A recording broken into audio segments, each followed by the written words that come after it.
Hi guys, it's the Queen. It's my Talk to Me Tuesday for February 12th, 2019.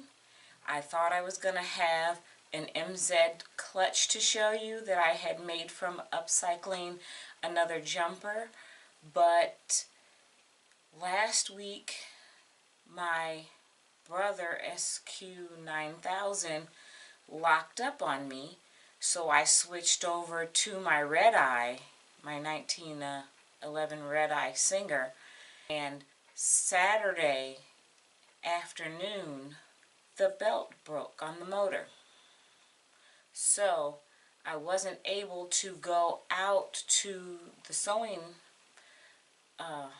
machine store because they're closed on Sundays. I was going to do it yesterday after the kids all got picked up, and lo and behold, we had another storm system come through. This time I wasn't going to even try to go out because I can drive in snow. It's not a problem. I've been here all my life. We had freezing rain all afternoon, starting around 3 o'clock until sometime in the middle of the night. I stayed up till around 11 thinking, okay, as soon as it stops raining and changes to snow, I'm going to go out here and chop at the sidewalk and try to get it clear. It just still kept pouring. And so like, okay, forget it. I'll just get up early and tackle it. Like right now, it's 5:30-ish. I've been up since 4 and been listening to see if they were canceling school. Well, they just announced a 2-hour delay. I don't have my first child coming in today until 7:30, 8 o'clock, and that's if her mom decides to go to work. So I'm going to go out here. I wanted to get this recorded, go out, clear the sidewalk, unbury the car because it's covered in ice and snow.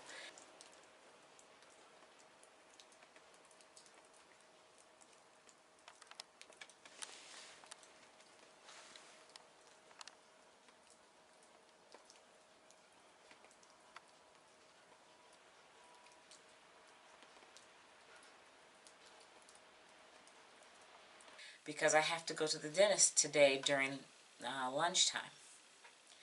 The only thing I had to show was something that I think the viewers that are knitters and crocheters might like. I'm going to make one of these as soon as I can get, well, I'm going to work on this machine back here. I don't know if you can see it. It's a 1939, I think, but it's a Singer 6616, and it has a back tack feature. So it's in a cabinet. I got it for $45 a few months back. I've worked on it about a month ago, got it up and running, cleaned out real well, oiled it down, tested it, adjusted the tension, and it sews very well. So that's my dedicated hand make bag machine, since it can go through lots of layers and it has the back tack feature. Today I'm going to basically spend my day doing my paperwork, and then in the evening I'll cut out a bunch of pattern pieces and have them ready to go, and then I'll start sewing on this one, and when I'm out for my appointment I will grab another belt for the red eye, just because it's at my desk and it's a more comfortable height to sew at. This one's pretty low, even though it has the old chair that goes with it too that's all low. It's got that knee lever, and that's a learning curve that I'm just not getting the hang of using my knee, but I'll keep working at it till I get used to it. The project that I'm going to focus on for some of you yarn crafters is this. It's a yarn catcher or something like that. What is it called? Yarn minder bag, I'm sorry. And it has 4 compartments inside for different yarns, and it can come optional drawstring, the drawstring top, or the fold over flap, or the zipper flap. And the zipper flap has, oh, the zipper flap is this one, I'm sorry, has grommeted holes for you to pull your yarn out through the opening. So I think that's pretty nice.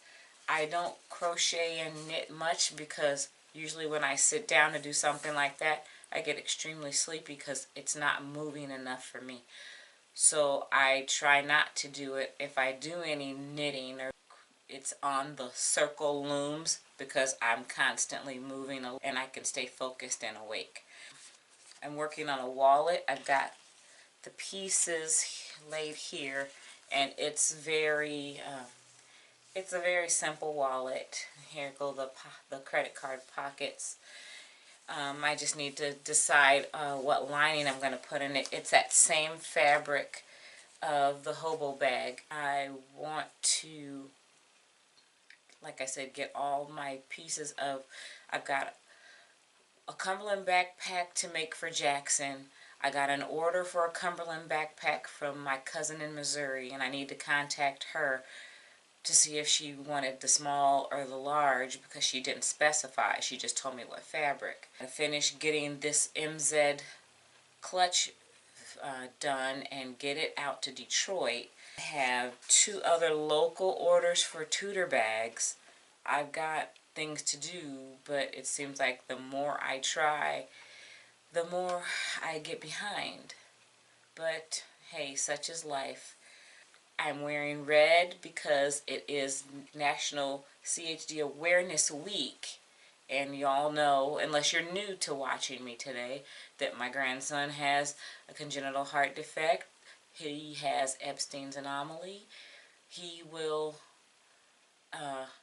be getting on the schedule sometime in April to have the cone procedure done to help alleviate the pressure and correct the valve misplacement. I'm not going to talk about all that. You can look it up. It's called the cone procedure. I'll put, nope, I am working on the camcorder today, so I won't be putting any words down here unless I can figure it out on the Movie Maker editor. I don't know. I just don't like that program. I've got to find something for my laptop that I am comfortable with. Anyway, oh, I did make something last week that I can show. It's called a sewing room stand. You can sit your laptop here, and it holds it at the right angle just so you can see, you know, what's going on. Keeps it from falling all over the place. And on the back, it has a mesh pocket. Now, originally, I had sewn 2 seams and had 3 compartments, but it was really tight to get anything substantial in there. So I just popped those stitches out and just said, you know, my Fire Stick remote's going to sit because it's so small, it doesn't impede with when the tablet is sitting there. And it also is good for, you know, a cell phone too, if I could hold it correctly. It holds a phone either way, landscape or portrait style. But yeah, it's just holds together with Velcro. I've got coordinating fabric. This came from Sarah's personal stash, Sarah Lawson from Soul Sweetness. She donated fabric to Broken Heart Bags. This is the front, or the inside, and this is the outside. I don't remember who the fabric is made by. I'd have to go look on the selvage and see. But it says handmade and true love, and it's got really cute things like this spool with the spider web coming out of it, and the peace dove with thread, and the homemade heart that's been stitched. It's got some fancy scissors, like embroidery scissors. It's just cute, and I liked it, and I figured, well, this would be, you know, because this is just my test one anyway. The first one I make is always just a test to see how long it's going to take me and how much materials I need, so I can kind of figure out pricing. Something I still haven't gotten the hang of, but I'm working on it. Anyway, that's all for me today. Hug the ones you love. Stay crafty and creative. I'm going to go out here and start chopping ice and snow off the sidewalk and cars. Wish me luck. Have a good week, guys. I'll see you in your videos. Bye.